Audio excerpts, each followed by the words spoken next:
Hello दोस्तों।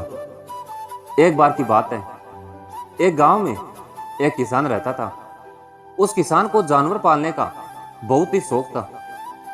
उसके पास पहले से ही बहुत सारी भैंसें थी जिनका दूध बेचकर वो अपना घर चलाया करता था।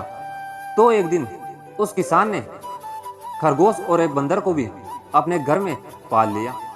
उस किसान ने उस खरगोश और बंदर के साथ खेलने का सोचा।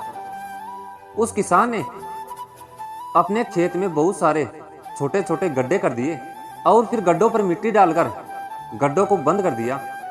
और किसी एक गड्ढे में उस किसान ने एक गाजर को छुपा दिया।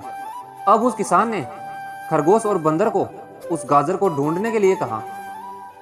खरगोश बहुत ही कॉन्फिडेंट था और उसे अपने आप पर बहुत ही विश्वास था। उसने एक एक गड्ढे को खोदना शुरू कर दिया और गाजर ढूंढने लगा। लेकिन बंदर जो था वो नेगेटिव और बहुत ही आलसी था। उसने सोचा कि खेत में इतने सारे गड्ढे हैं और वो गाजर किसी एक गड्ढे में है, इतना कौन ढूंढेगा। वो बंदर यह सोचकर एक गड्ढे के ऊपर जाकर सो गया। अब उधर खरगोश अपनी पूरी मेहनत से गाजर ढूंढ रहा था। एक एक करके खरगोश ने सारे गड्ढे देख लिए, लेकिन उसे किसी में भी गाजर नहीं मिली।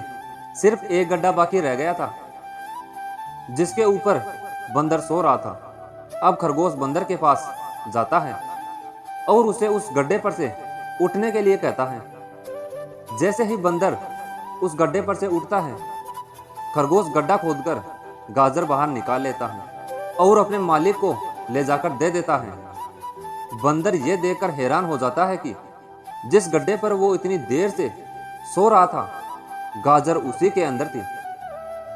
वो सिर्फ एक बार खोदकर देख लेता तो गाजर उसे मिल जाती और वो मालिक की नजरों में बड़ा बन जाता।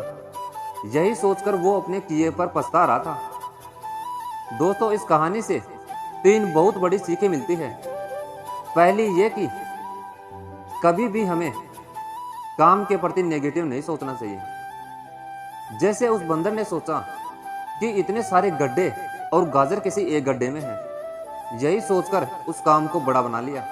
और दूसरी सीख हमें इस कहानी से ये मिलती है कि हमें एटलीस्ट कोशिश भी तो करनी चाहिए, क्योंकि हम जब तक कोशिश नहीं करेंगे किस्मत भी हमारा साथ नहीं देगी। अगर वो बंदर जिस गड्ढे पर सोया हुआ था वहां से ही गाजर को ढूंढना शुरू करता तो उसे गाजर मिल जाती, लेकिन उसने कोशिश ही नहीं किया। और तीसरी सीख इस कहानी से हमें ये मिलती है कि जल्दी ही हार नहीं माननी चाहिए। अब हमें नहीं पता कि हमें अपने काम में कौन से साल में कामयाबी मिलेगी। वो 2025 हो सकता है, वो 2026 हो सकता है, या वो 2030 भी हो सकता है। कामयाबी तभी मिलेगी जब हम पॉजिटिव सोच के साथ कोशिश करते रहेंगे और हार नहीं मानेंगे। अगर आपको ये वीडियो अच्छा लगे तो इस वीडियो को लाइक करें और चैनल को सब्सक्राइब करें ताकि YouTube इस वीडियो को और भी लोगों तक पहुंचाए। जय हिंद, वंदे मातरम।